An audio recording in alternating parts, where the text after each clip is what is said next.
Welcome to Robinson Hall Experts Talk. My name is Laura Saunders, Marketing and PR Manager at Robinson Hall.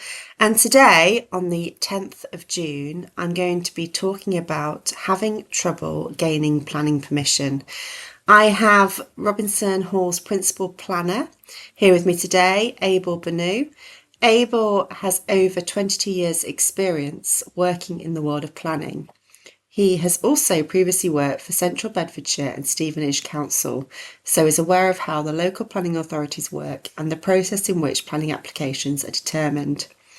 No project is ever too large or small for Abel. He's highly experienced in preparing planning, design and access statements, as well as lodging appeals. Welcome, Abel. Thank you, Laura.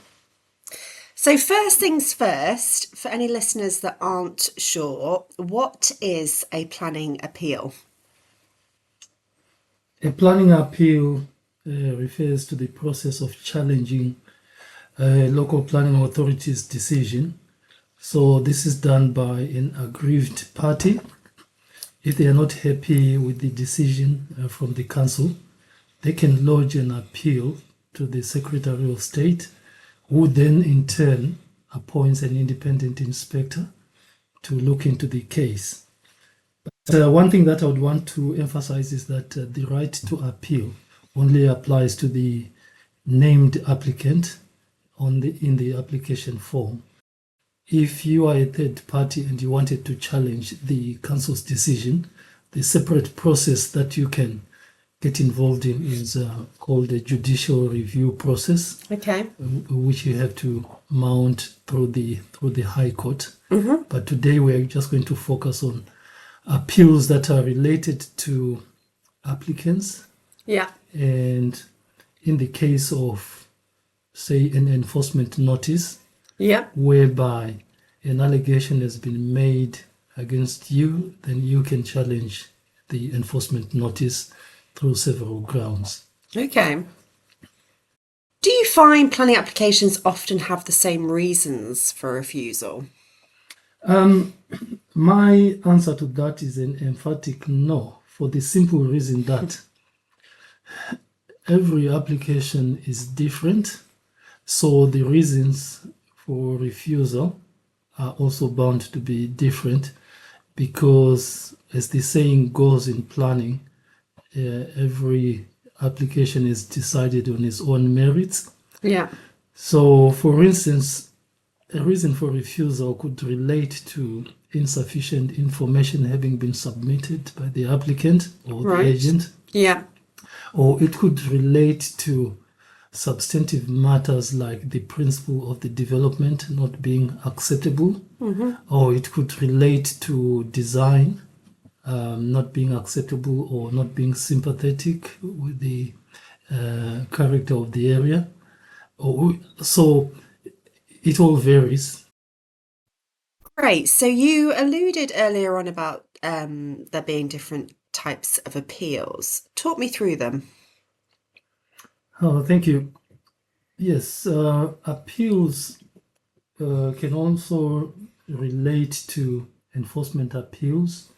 It can relate to, say, a challenge against a decision by the local authority on a certificate of lawfulness, on listed building consent, advertisement consent, or prior approval. Or it could be, say, for instance, an applicant obtains planning permission with conditions, and the applicant is not too happy with one of the conditions or a number of conditions, so they can lodge an appeal against those conditions that they think are not reasonable. And also there is a discontinuance notice. Say, for instance, a local planning authority requires an advertisement signage to be removed, then the person to whom the discontinuous notice has been served can appeal against that requirement by the local authority. So I am looking to build a property, let's say, and I've put in a planning application and it's been refused. Talk me through the process. of the appeal? The appeal process, I would want to first of all say a word of caution that when we are confronted with a situation whereby a prospective client or any one of our clients asks us to appeal a council decision, we normally advise that appealing should be the last resort. Right. So the first thing that we do is to try and see if there is any leeway to negotiate a positive outcome with the council before we make the decision or before we recommend going to appeal. So there are procedural and substantive matters that, in my view, I think are equally important. So first of all, when you get a decision from the council, we'll look at the date of the decision notice, because it's very important that an appeal is lodged within certain strict deadlines set by the planning inspectorate. Right. Say if a decision is out of scope for appealing, then there will be no point in going through the whole assessment. Roughly how long is that normally? Okay, every appeal is different. They are categorized. Say there are householder appeals. So a householder appeal is, for instance, where you've constructed something within the curtilage of your property. Yeah. Say you've built an extension to your house, and or you have applied for planning permission to build an extension to your house and you get a refusal. So for those types of developments, the period is 12 weeks to appeal. That is 12 weeks counting from the date of the decision notice. I would want to emphasize that if you miss that deadline by even a minute, that's how serious it is. Oh, really? Then So your don't give appeal you- would not be accepted. Yeah, they almost don't give you that long. Although 12 weeks seems like a long time. If it's a last resort and your initial guidance is to try and negotiate with the council to see whether you don't have to go down the appeal route, you haven't really got long, have you, with all those conversations to take place before deciding on whether an appeal is needed. So I guess, would you say that really, if you do, if you're in the unfortunate situation where your planning has been refused, you need to act almost straight away? You need to act promptly. Yeah. Yes, because we could recommend, say, seeking pre-application advice Yeah. before resubmitting a fresh application to address the reasons for refusal. But it all depends on the nature of the reason for refusal. If a reason for refusal is based on the principle of the development not being acceptable at all, then we may decide that there's no point going back to the council to negotiate, because it is a non-negotiable if the council says the principle of the development is not acceptable. So we have to weigh the case and see if we've got enough evidence to challenge that position, in which case we would need a fresh pair of eyes to look at our arguments. So at that point, we then decide to lodge the appeal to the Secretary of State. And then we've got the household, the commercial, small commercial appeals, which relate to, for instance, just making some minor alterations to the external appearance of the, say, of a shop. Yeah. Those will also be subject to the 12-week deadline to appeal. And then even for householder appeals, say if it is an appeal related to non-determination, and by non-determination I'm talking about, say, the council fails to make a decision within the statutory deadlines. Yeah. So that will be subject to a 6-month appeal period rather than the usual 12-week Give you a bit more time. period. Yeah. Yeah. And say in the case of challenging a decision, a condition that has been attached to a planning permission, that is subject to 6 months. Right. But then a word of caution, it becomes a little bit complicated where the council has served an enforcement notice and there is a refusal of a planning application which needs to be challenged. So in that case, the period for challenging the notice is reduced to 28 days. So one has to be very careful because it's very easy to miss the deadline because one will look at the application and say, oh, okay, this is a refusal of planning permission. I know this is subject to 6 months. But if there is an enforcement notice which is running in parallel or which has been subsequently served, this happens normally where a retrospective application has been rejected. Mm-hmm. So by a retrospective application, I mean a situation whereby a developer goes ahead, constructs something without planning permission, and then they apply for planning permission in retrospect. Yeah. So in that kind of situation, the council may decide to serve an enforcement notice despite the fact that You're applying for. you are appealing the decision. So where you have the option to appeal the decision and at the same time you've been served with an enforcement notice, that's where it becomes very tricky. And the period will be reduced to 28 days. Yeah. So I think really with all these podcasts that we've recorded, seeking professional advice from the outset is key because it sounds like it isn't black and white when it comes to the paperwork that you're going to receive from the council if planning has been refused. You started to talk about the process and you said that it's, obviously each case is very different. It depends on the reason for refusal. Obviously negotiating with the council is one way of starting the process. If you carry on from that, so we've obviously got a planning application that's been refused. Potentially you negotiate with the council. Where do you go from then?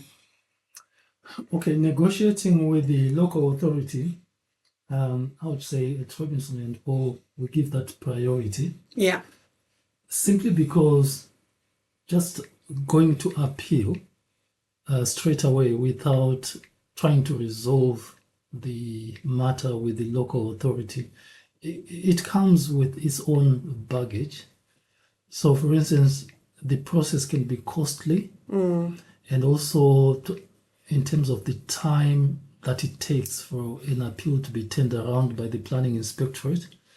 You could be waiting longer than you would if you had gone back to the council to negotiate. Yeah. So if a project is time sensitive, it's a no-brainer. I would recommend that instead of appealing the decision, let's try to address the reasons for refusal and go back to the council with a repackaged application. Yeah. If we are confident that the reasons for refusal can be successfully addressed.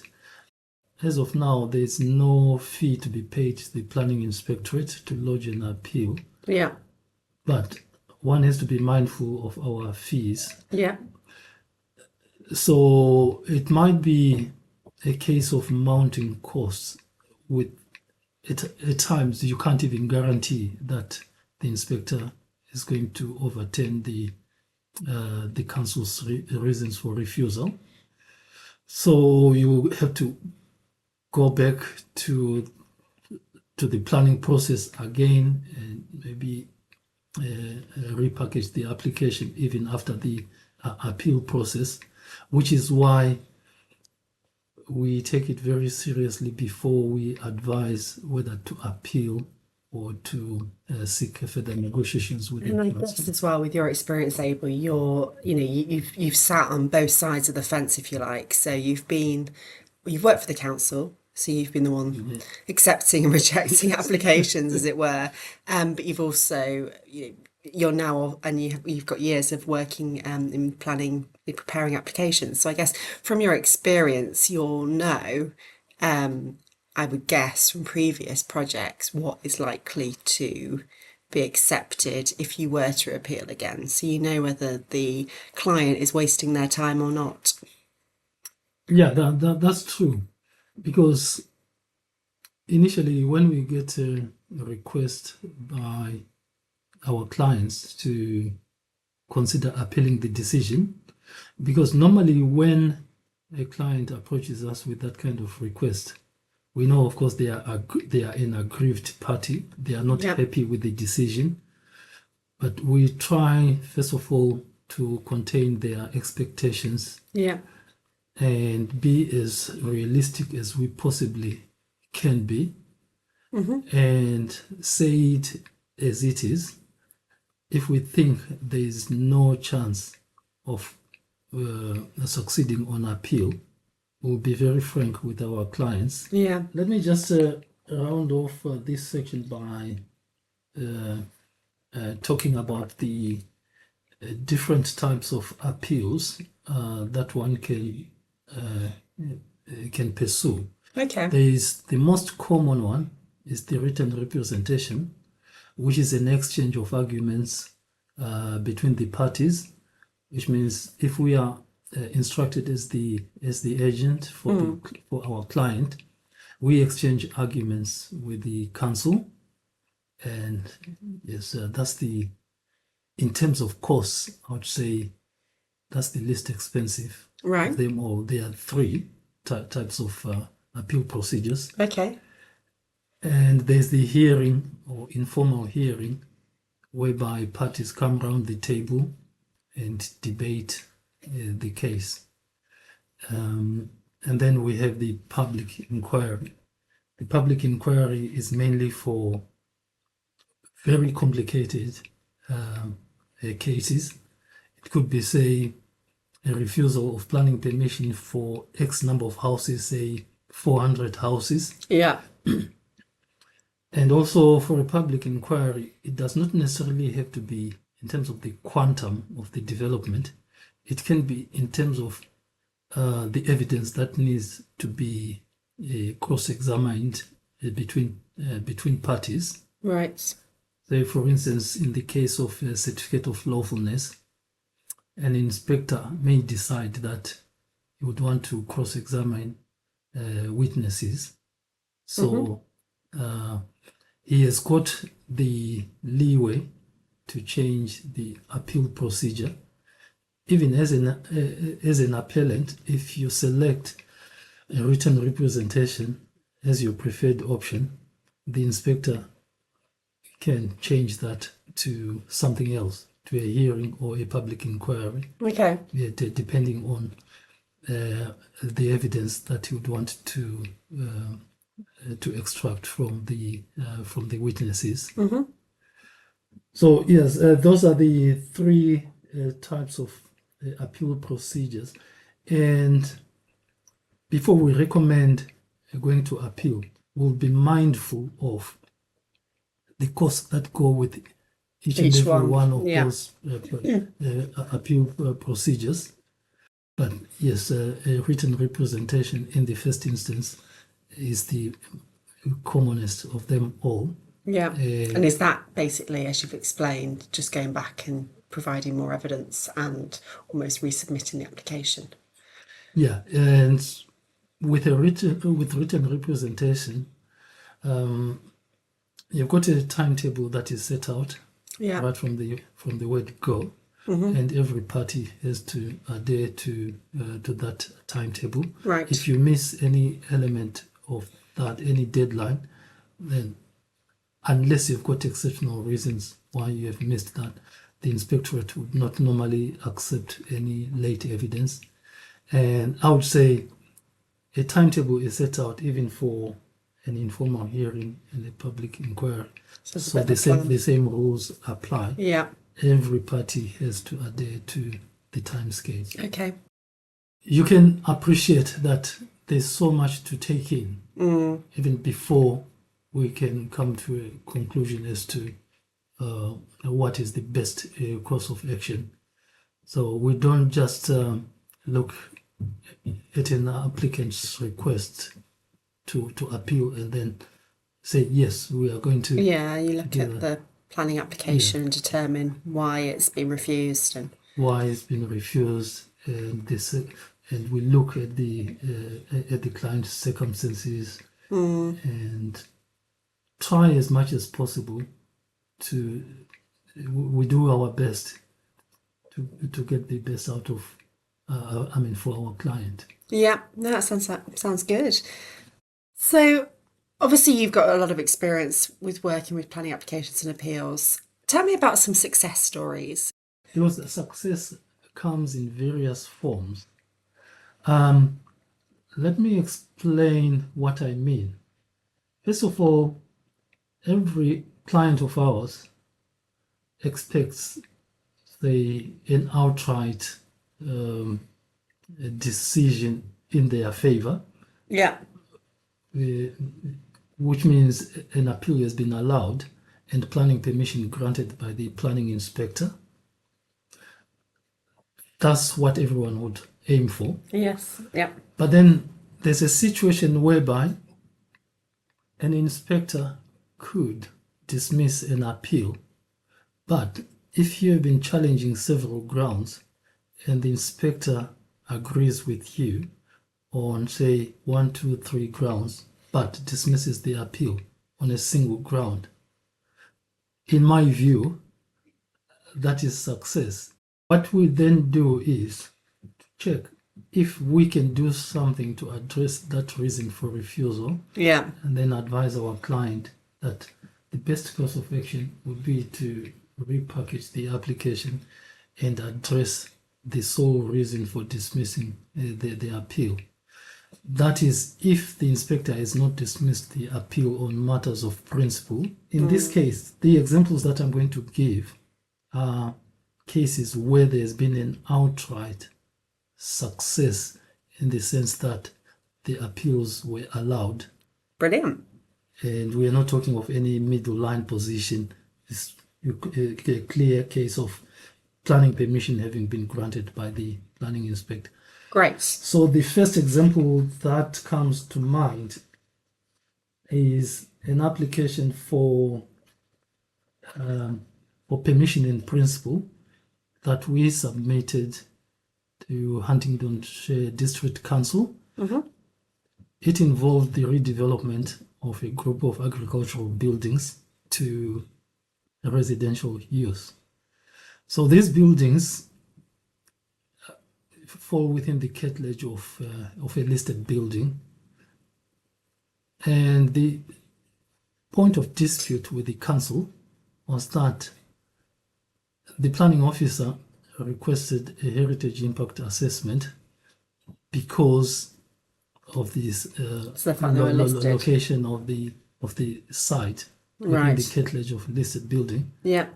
Then we did debate it with the council and said, no, with permission in principle, that is reserved, what you are requesting is reserved for the next stage, which is the technical details consent stage. That's where you start dealing with mitigation measures and assessments of the details of the impact of the design and so forth. So we agreed to disagree. And I advised my client that I've tried my best to negotiate with the council. So the only option is to seek independent opinion from the planning inspector. So I lodged the appeal and argued successfully that the council had demonstrated unreasonable behavior, and the inspector agreed and awarded full costs in favor of our client. So our client got reimbursed for the expenses that they incurred in pursuing an appeal, which could have been avoided. Fantastic news. And then the second one that comes to mind is an application that we submitted to Bedford Borough Council. This was to do with a prior approval for the change of use of agricultural buildings Right. to a commercial use. Yep. So we agreed to disagree with the council in terms of interpretation of the regulations and application of the regulations. So I got advice from the planning officer to appeal the decision if I was not happy, and I made it quite clear that given a choice, would want to resolve this at a local level rather than going to appeal. Okay. But of course, in the end, we couldn't reach an agreement. So we went to appeal and argued successfully that the council had demonstrated unreasonable behavior. And the inspector agreed and overturned the council's decision and granted prior approval and awarded costs in favor of our client. So again, our client was reimbursed Great. their costs for pursuing an appeal which could have been Avoided. Yeah. Mm. Seems like a running theme, really, that these appeals are because of the council making unnecessary or unfair remarks. Yeah, at times we get to that unfortunate position, but I don't know what to attribute it to. But I would say if both parties could listen to each other, Yeah. and the applicant or maybe the planning officers listening to the agent's argument, and I mean it goes both ways. Yeah. So those kind of situations could be avoided. At the moment, I realize that a lot of councils will not negotiate once you have submitted an application. So I predict that we're going to see a lot of appeals coming through. Whereas previously we could negotiate with officers and avoid Having to go through the appeal process. going to appeal. Yeah.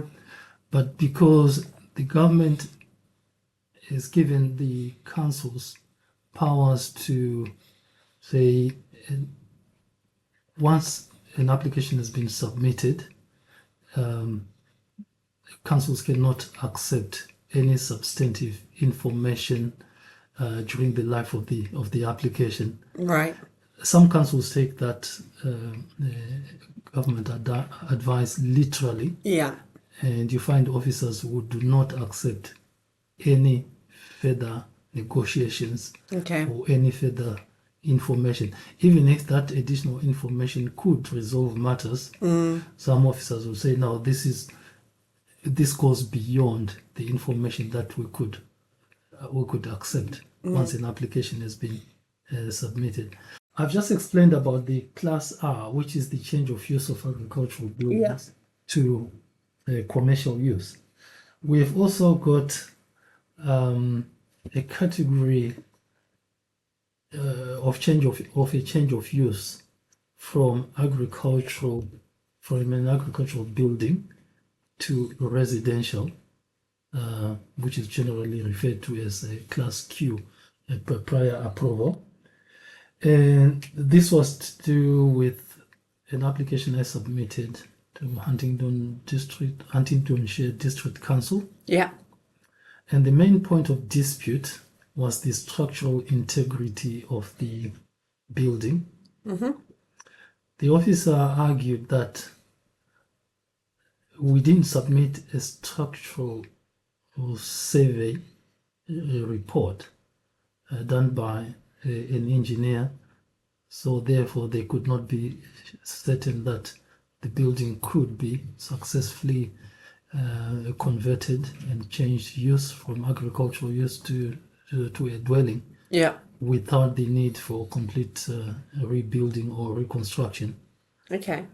But we had our own experts from Robinson and Hall who had prepared a building condition report, Yeah.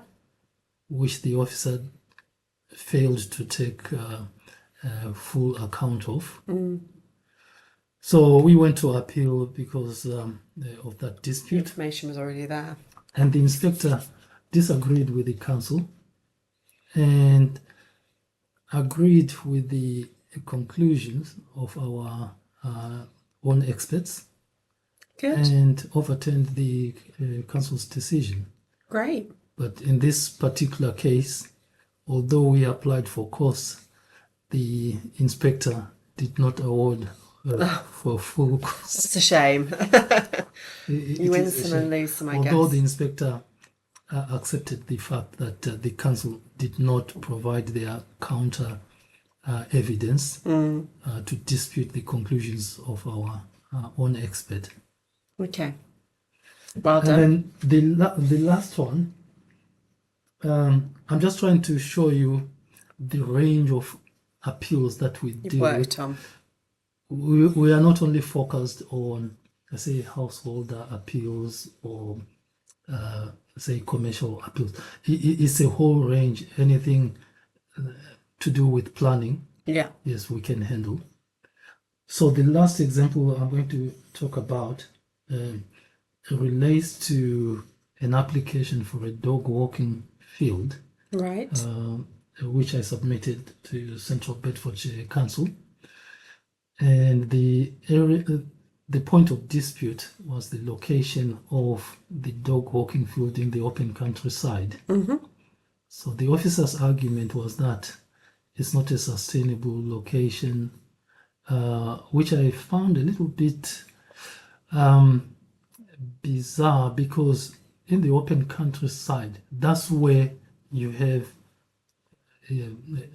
enough land for dogs to run around Yeah.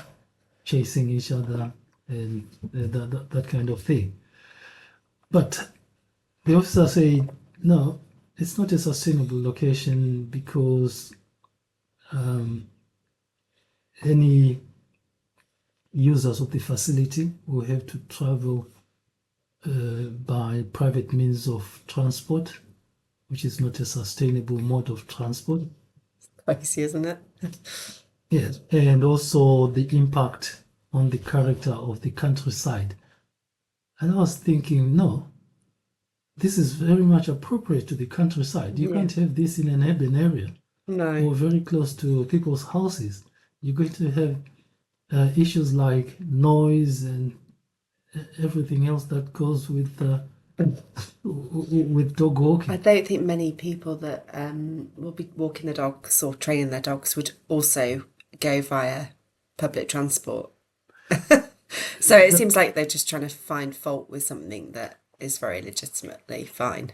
That's what we put forward to the inspector, and fortunately the inspector agreed with our arguments and overturned Right. the council's reasons for refusal Perfect. and granted planning permission.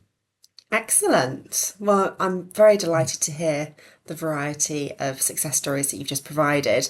So I guess lastly, what advice would you give to someone then who is really struggling to get planning? The first advice that I would give is that they have to contact us in the first instance, Yeah. because I've already mentioned that coming to a decision to appeal is not something that we do lightly. Lightly, yeah. Yeah, because we want our clients to be aware of the costs, not only in financial terms, but also in terms of the time lost while waiting for an appeal decision. On average, though, how long? I know it's a difficult one to answer because you're probably going to say it depends on each circumstance. How long does it normally take for you to submit all the evidence and then to hear something back from the planning inspector? You could get a decision within 6 months, more than 6 months, and the longest period that we've had to wait for a decision, I've mentioned, is slightly maybe over 2 years. Right. Yeah. Okay, so it's quite a long time. But for most types of appeals, yes, I would say roughly 6 to 9 months. Okay. So I think the message of the day is act quickly because these things take time. If your application is quite complex, obviously it can take longer. Is there anything else, Abel, that you wanted to touch on before we conclude? I think we have touched on the most important things to be aware of Yeah. when deciding whether or not to appeal. What we've discussed is not everything. No, there's much more to it. There's much more to it, which is why I would recommend that in the first instance, when you get a planning decision that has not gone your way, please contact us. Yeah. Give us an opportunity to review your case so we can advise you accordingly. Yeah. Because I know when one gets an unfavorable decision from the council, emotions tend to Run high. be high. Yeah. So yes, it is our duty to try and calm down any emotions and give proper advice as to what is the best way forward. Perfect. It's also worth mentioning, if you haven't listened to any of our other podcasts yet, I've mentioned this a couple of times, but we do have a whole wealth of departments within Robinson Hall. Planning is obviously one string to our bow, but we also get involved, if you want us to, obviously, after you've got planning with buildings. So if you're having an extension or rebuild, then we have a department that can help from start to finish. So worth having a look at our website and listening to other podcasts as well. Thank you, Abel, for your time today. We've touched on a lot of information, although we haven't covered it all. There's many more to it. Hopefully you've got enough information to take home, and obviously if you're in the unfortunate situation where you have had planning refused, please give us a call. The sooner the better. If you'd like to reach out to Abel, his contact details can be found on the Meet the Team page on the website. He's written various articles about appeals in the past. You can also have a read through those. His phone number and his email are accessible online. Please contact him. And if you'd like to listen to any more podcasts, have a look at our podcast page. I will be launching a number of podcasts over the coming months, so please stay tuned. You can access our podcasts on all the channels such as Spotify, Apple, etc. And hopefully you'll listen again next time. Many thanks. Goodbye. Thank you, Laura. Thank you. Our podcasts are for informational purposes only and should not be considered as legal advice. We are not responsible for any losses, damages or liabilities that may arise. The advice and views are from the expert only.